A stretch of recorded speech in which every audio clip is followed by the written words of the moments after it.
સમાચારમાં વાત કરીએ તો સુરતથી સમાચાર પ્રાપ્ત થયા છે તો સુરતથી સમાચાર સામે આવી રહ્યા છે કહી શકાય સુરતમાં વરઘોડામાં ફટાકડા ફોડી કચરો ફેલાવતા લોકોને દંડ ફટકારવામાં આવ્યો છે તો પાલમાં આરટીઓ પાસે ફટાકડા ફોડતા 7,000નો દંડ વસૂલ કરાયો છે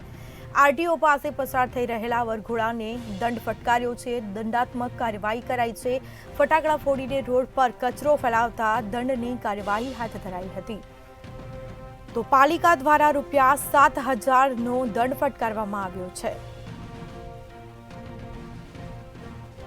તો સુરતમાં વરઘોડામાં ફટાકડા ફોડી કચરો ફેલાવતા દંડની કાર્યવાહી કરવામાં આવી છે બીજી તરફ પાલમાં આરટીઓ પાસે ફટાકડા ફોડતા 7,000નો દંડ ફટકારવામાં આવ્યો છે તો સ્વચ્છ સિટી સુરતમાં વરઘોડામાં ફટાકડા ફોડી કચરો ફેલાવતા દંડની કાર્યવાહી કરાઈ છે 7,000નો દંડ ફટકારાયો છે તો પાલિકા દ્વારા 7,000 રૂપિયાનો દંડ ફટકારાયો છે ફટાકડા ફોડીને રોડ પર કચરો ફેલાવતા દંડાત્મક કાર્યવાહી કરાઈ છે તો આરટીઓ પાસે પસાર થઈ રહેલા વરઘોડાને દંડ ફટકારવામાં આવ્યો છે તો પાલમાં આરટીઓ પાસે ફટાકડા ફોડતા 7,000નો દંડ ફટકારાયો છે વરઘોડામાં ફટાકડા ફોડી કચરો ફેલાવતા દંડની કાર્યવાહી કરવામાં આવી છે સમાચાર સુરતથી પ્રાપ્ત થયા છે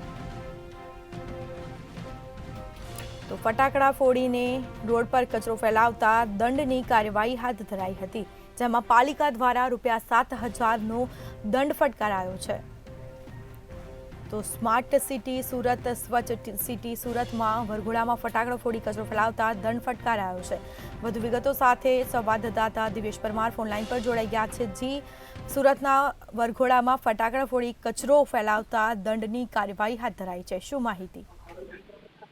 ચોક્કસથી જે પ્રકારે સુરત શહેરનો સ્વચ્છતામાં પ્રથમ ક્રમ પ્રાપ્ત થયો છે ત્યારથી લઈને સુરત મહાનગરપાલિકા છે તે સફાઈ બાબતે સજાગ થઈ ગઈ છે અને શહેરભરમાં જે કચરો ફેલાવનારા લોકો છે તેમની સામે દંડાત્મક કાર્યવાહી કરવામાં આવી રહી છે એને જ લઈને આજે જે પ્રકારે સુરત પાલ આરટીઓ પાસે જે વરઘોડો છે તે વરઘોડામાં ફટાકડા ફોડવામાં આવ્યા હતા ને તેને જ લઈને રોડ પર ખૂબ જ કચરો ફેલાયો હતો આ જોતા સુરત મહાનગરપાલિકાના કર્મચારીઓ તાત્કાલિક ત્યાં પહોંચ્યા હતા અને દંડ પાવતી ફટકારી હતી 7,000નો દંડ જે છે તે ફટકારવામાં આવ્યો હતો મહત્વનું કહી શકાય કે આ સાથે જ અગાઉ પણ સુરતના વરાછા લીંબાદ ના રોડ પર જે કચરો ફેલાવનારા લોકો છે તેમની સામે પણ કાર્યવાહી કરવામાં આવી હતી તેને લઈને સુરત મહાનગરપાલિકા જે છે તે સતત રોડ પર કચરો ફેલાવનારા લોકો સામે કાયદેસરની કાર્યવાહી કરી રહી છે એટલે કે હવે જે વરઘોડામાં પણ જે ફટાકડા ફોડીને રોડ પર જે કાગળ ફેલાવે છે કચરો તેમની સામે પણ કાર્યવાહી કરવામાં આવી રહી છે અને આ ત્રીજી વખત જે પ્રકારે પાલ આરટીઓ ખાતે વરઘોડામાં ફટાકડામાં જે કાગળ ફેલાવી રહ્યા હતા તેને 7,000નો દંડ ફટકારીને કાયદેસરની કાર્યવાહી કરવામાં આવી છે જી તમામ જાણકારી આપવા બદલ આપનો આભાર તો સુરતના ફટાકડા ફોડી કચરો ફેલાવતા દંડ કરાયો છે વરઘોડામાં ફટાકડા ફોડી કચરો ફેલાવતા સામે 7,000નો દંડ ફટકાર્યો છે તો ફટાકડા ફોડીને રોડ પર કચરો ફેલાવતા દંડની કાર્યવાહી છે તે કરવામાં આવી છે તો પાલમાં આરટીઓ પાસે ફટાકડા ફોડતા 7,000નો દંડ ફટકારાયો છે